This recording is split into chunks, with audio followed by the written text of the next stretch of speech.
Innal hamdalillahi nahmaduhu wa nasta'inuhu wa nastaghfiruh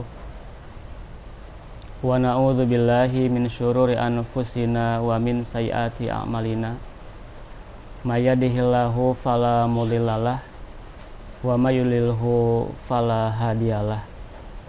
Asyhadu an la ilaha illallah wa asyhadu anna Muhammadan abduhu wa rasuluhu alladzi la nabiyya ba'dah. Amma ba'du. Pemirsa yang dimuliakan oleh Allah Subhanahu wa taala, yang namanya manusia itu mempunyai keinginan untuk mendapatkan ketentraman jiwa, untuk mendapatkan ketenangan batin, dan untuk mendapatkan kebahagiaan di dalam hidup. Siapapun itu, pasti yang namanya manusia itu ingin mendapatkan semua yang tadi saya sebutkan. Tidak melihat dia seorang perempuan, laki-laki, kaya ataupun tidak, itu secara otomatis yang namanya manusia menginginkan kebahagiaan atau ketentraman di dalam dirinya. Ikhwatu iman rahimakumullah. Namun manusia seringkali salah dalam menentukan dari faktor yang mana kebahagiaan itu, ketentraman jiwa itu bisa dia dapatkan, atau ketenangan itu lahir. Manusia seringkali salah. Ketika kita bertanya kepada manusia, maka masing-masing di antara mereka tidak menutup kemungkinan akan memberikan jawaban yang berbeda-beda. Ada yang mengatakan bahwa ketentraman jiwa itu lahir dari harta benda. Ada yang menyebutkan bahkan ada yang menyebutkan juga dari kemiskinan juga. Ada juga yang menyebutkan bahwa ketentraman jiwa itu, kebahagiaan itu lahir dari banyaknya keturunan. Jadi ketika kita bertanya kepada masing-masing orang, tidak menutup kemungkinan akan berbeda-beda juga jawabannya.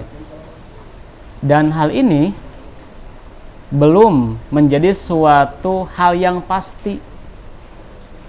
Faktor-faktor yang tadi sebutkan itu dapat melahirkan ketentraman jiwa dan tidak bisa memuaskan jawaban tersebut. Hadirin ikhwatu iman rahimakumullah. Lalu bagaimana kita bisa mendapatkan jawaban yang pasti? Kita mendapatkan jawaban yang memuaskan. Kalau tadi kita bertanya kepada manusia, itu tidak ada habis-habisnya. Namun ketika kita ingin mendapatkan jawaban yang pasti, maka kita harus merujuk kepada siapa? Tiada lain merujuk kepada sang pemberi dari ketentraman jiwa tersebut juga.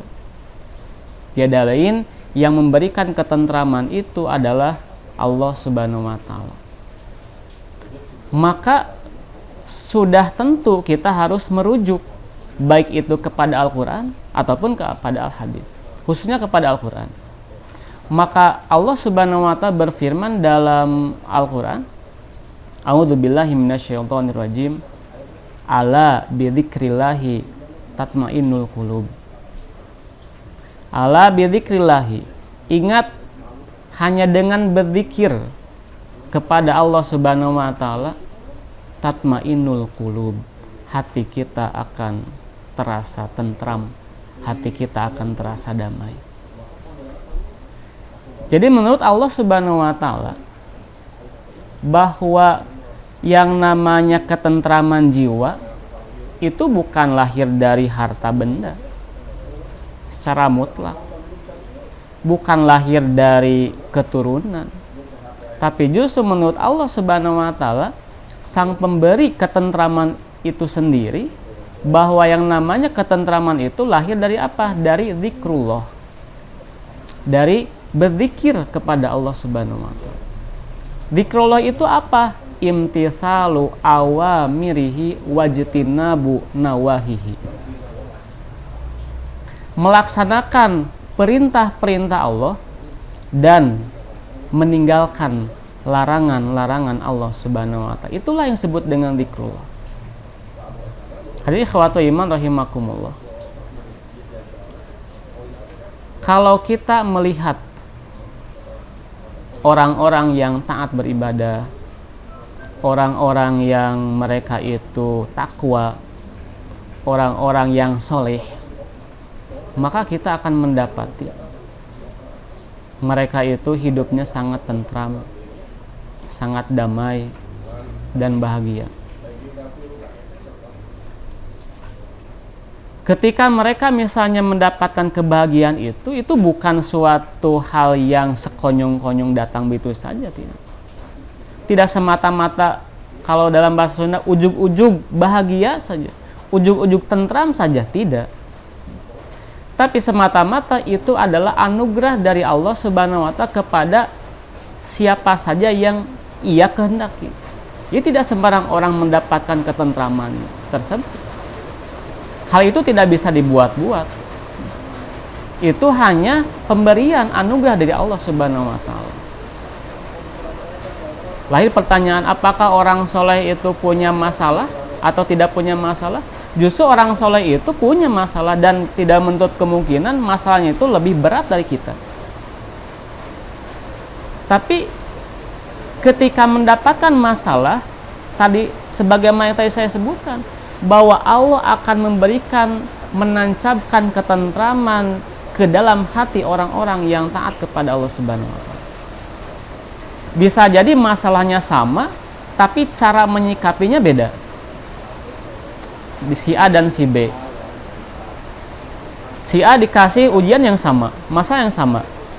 Misalnya pada hari ini kita diuji dengan kelangkaan dan mahalnya minyak misalnya ya. Si A diuji dengan kelangkaan minyak, dengan mahalnya minyak, begitu juga si B. Responnya akan beda-beda. Si A misalnya dia akan berkeluh kesah, dia akan galau, dia akan stres, bahkan untuk mencapai tujuannya tidak menutup kemungkinan dia akan menghalalkan segala cara. Tapi si B, mohon maaf, ketika mendapatkan ujian tersebut, dia akan sadar bahwa itu berasal dari Allah Subhanahu wa taala. Ketika dia menerimanya, dia akan mendapatkan kebaikan Allah Subhanahu wa dari Allah Subhanahu wa taala. Dan dia akan mencari solusi dan Allah akan memberikan solusi kepada orang tersebut. Sebagaimana firman Allah Subhanahu wa taala, "Wa man yattaqillaha yaj'al lahu makhrajan wa yarzuqhu min haitsu la yahtasib." Barang siapa yang bertakwa kepada Allah Subhanahu wa taala, maka yaj'al lahu makhrajan, Allah akan memberikan solusi kepadanya. Wa yarzuqhu min haitsu la yahtasib, dan akan memberikan rizki dari arah yang tidak disangka-sangka. Hadirin ikhwati iman rahimakumullah. Kemudian misalnya ada orang yang mengaku bahwa dirinya itu rajin ibadah, dirinya itu misalnya ya sudah melaksanakan kesolehan-kesolehan, tapi ditakdirkan misalnya dia tidak mendapatkan ketentraman yang diidam-idamkan, kebahagiaan yang dia inginkan, maka harus kita pertanyakan kepada orang tersebut, sudah sejauh mana perhatiannya terhadap perintah-perintah Allah dan larangan-larangan Allah. Sudah sejauh mana perhatiannya itu? Jangan jauh-jauh lah katanya. Khususnya itu untuk kita pribadi. Sampai sejauh mana perhatian kita kepada sholat. Misalnya di masjid itu ada seruan dari muadzin untuk melaksanakan sholat. Bagaimana respon kita ketika mendengar suara adzan tersebut? Apakah biasa-biasa saja? Apakah kita bersegera? Atau bahkan kalau dalam bahasa Sunda hare-hare gitu. Respon kita bagaimana? Ya tentu ini bukan untuk dijawab, tidak usah dijawab. Ini harus direnungkan oleh diri kita sendiri. Ketika muadzin berkumandang atau adzan itu berkumandang yang hakikatnya itu panggilan dari Allah Subhanahu wa taala, maka manusia dalam menerimanya itu berbeda-beda. Dan alasan yang dikemukakannya pun itu beda-beda. Alasannya misalnya ketika adzan berkumandang, ada tamu misalnya. Apakah ketika adzan berkumandang itu dan kebetulan ada tamu di rumah kita, apakah kita akan meneruskan obrolan kita dengan tamu kita dan mengesampingkan panggilan adzan tersebut, atau justru kita bersegera untuk memenuhi panggilan Allah Subhanahu wa taala itu dan kita mengajak tamu kita untuk ikut sholat berjamaah di masjid? Mana respon kita? Atau misalnya ada juga yang beralasan misalnya rapat dan sebagainya. Responnya bagaimana? Ketika mendengar suara adzan, apakah menunda rapatnya kemudian memenuhi panggilan tersebut, atau malah meneruskan rapatnya dan mengesampingkan panggilan dari muadzin tersebut yang hakikatnya itu dari Allah Subhanahu wa taala? Ini ikhwatu iman rahimakumullah. Maka ini di antara respon-respon manusia ketika mendengar panggilan dari Allah Subhanahu wa taala, khususnya itu dari muadzin ya. Padahal kata Allah Subhanahu wa taala dalam Al-Qur'an, wasari'u ila maghfiratin wa jannatin arduhas samawati wal ardh. Wasari'u ila maghfiratin. Bersegeralah kalian. Bersegera di sini maksudnya adalah bersiap-siaplah. Jadi dari awal sudah dipersiapkan untuk memenuhi panggilan Allah Subhanahu wa taala. Bukan berarti harus lari-lari, bukan. Ila maghfiratin, kepada maghfirah, kepada ampunan Allah Subhanahu wa taala. Wa jannatin, dan surga Allah Subhanahu wa taala. Yang mana arduhas samawatu wal ardh. Luasnya itu seluas langit dan bumi. Dalam hadis dikatakan ya, salah satu ibadah saja, kalau tadi kan seluas langit dan bumi, padahal dalam keterangan yang lain itu lebih luar biasa lagi, lebih dahsyat lagi balasan dari Allah itu. Sebagai contoh misalnya kita ambil bagian terkecil dari ibadah, dari panggilan Allah Subhanahu wa taala, perintah Allah Subhanahu wa taala. Misalnya sholat sunat qobliyah subuh. Rasulullah SAW bersabda, sholat sunat qobliyah subuh itu khairun minad dunya wa ma fiha. Jadi sholat sunat qobliyah subuh itu kata Nabi SAW khairun, lebih baik, minad dunya, dari dunia, wa ma fiha, dan apa-apa yang ada padanya, apa-apa yang ada di dalamnya atau segala isinya. Jadi menurut Rasulullah SAW bahwa sholat qobliyah subuh itu lebih baik daripada dunia dan segala isinya. Ketika membahas qobliyah subuh, saya sering teringat perkataan dari guru saya, yaitu Al-Ustadz Maksum Qosasih. Semoga Allah merahmati dan mengampuni segala khilafnya. Beliau sering membandingkan dan beliau sering memberikan stimulus kepada mustami, khususnya saya pribadi lah sebagai muridnya. Stimulus apa? Untuk orang itu merenung dengan gaya santainya. Mungkin pemirsa juga sudah tahu bagaimana gaya dakwah beliau. gaya menyampaikan beliau. Jadi memberikan stimulus untuk merenung dengan gaya santainya. Jadi kalau misalnya disebutkan dibandingkan antara dunia dengan qobliyah subuh, beliau membandingkan bagaimana kalau kita dikasih pilihan. Kita dikasih pilihan misalnya kalau zaman sekarang uang 1 miliar misalnya dengan qobliyah subuh. Kira-kira kalau kita dikasih dua pilihan antara qobliyah subuh dengan 1 miliar, kita mau milih yang mana?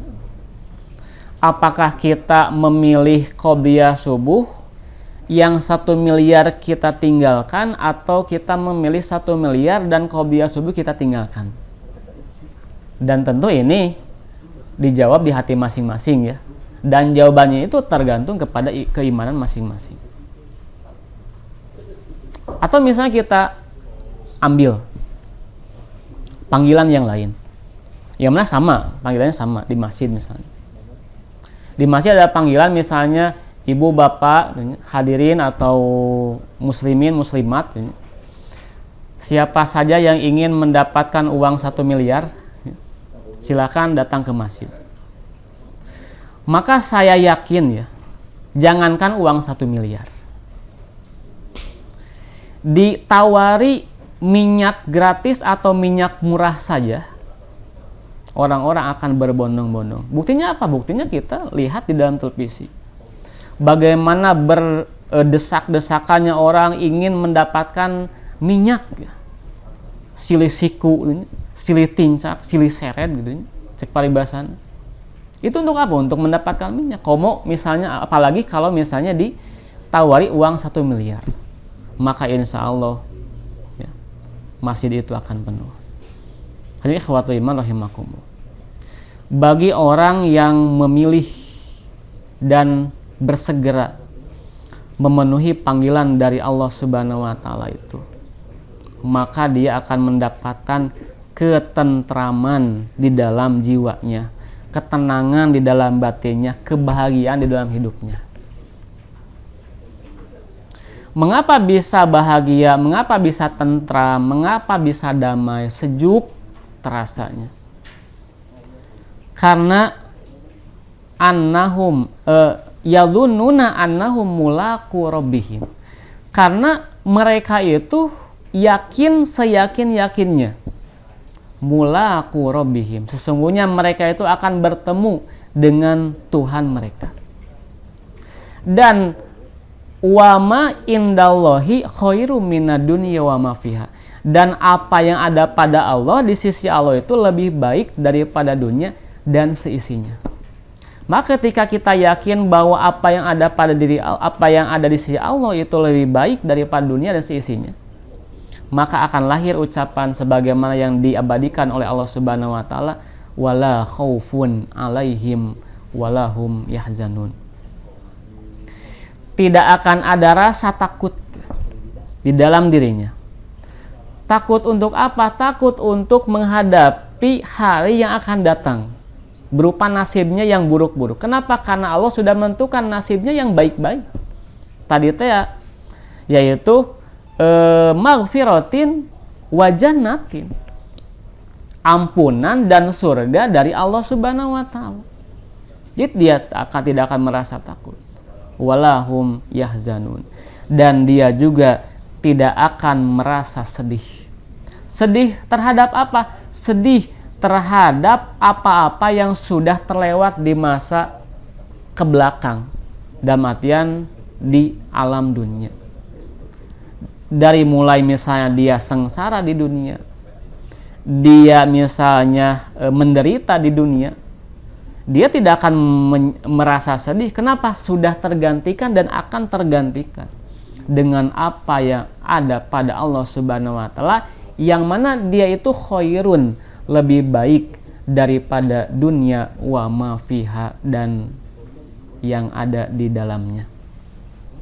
Hadirin ikhwatu iman rahimakumullah. Jadi kemanapun kita mencari ketentraman, kemanapun kita mencari kebahagiaan, kalau bukan dari mengabdi, bertakwa, berbuat amal soleh, maka kita tidak akan kunjung mendapatkannya. Mau panas-panasan, mau kedinginan, mau misalnya kotor-kotoran dan sebagainya, maka kita tidak akan kunjung mendapatkan kebahagiaan itu. Kenapa? Karena ketentraman itu, kebahagiaan itu datang dari zikrullah.